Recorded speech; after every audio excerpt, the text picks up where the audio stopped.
ಮನೆಯ ಶುಭಾಶಯಗಳು ವೀಕ್ಷಕರೇ. 2-3 ದಿನದಿಂದ ನಿಮ್ಮನ್ನು ಭೇಟಿಯಾಗಿರಲಿಲ್ಲ.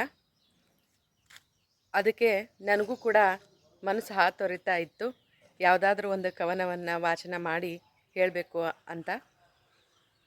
ಈ ದಿನ ನಾನು ಒಂದು ಕವನವನ್ನು ವಾಚನ ಮಾಡ್ತಾ ಇದ್ದೀನಿ.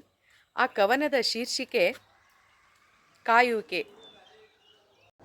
ಕಣ್ಣು ಕುರುಡಾಗುವವರೆಗೂ, ಮಾತು ಮೌನವಾಗುವವರೆಗೂ ಕಾಯುತ್ತಲಿರುವೆ.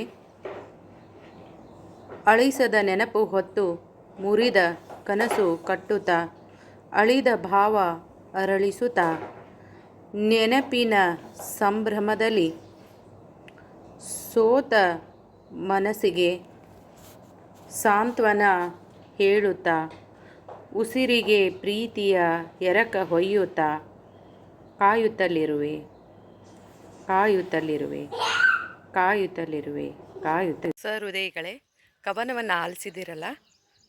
ಹಾಗಾದರೆ ಕವನ ಹೇಗಿದೆ ಅಂತ ತಿಳಿಸಿ. ಮತ್ತೊಂದು ಕವನದ ಮೂಲಕ ಮತ್ತೆ ತಮ್ಮನ್ನು ಭೇಟಿ ಆಗ್ತೀನಿ. ಧನ್ಯವಾದಗಳು.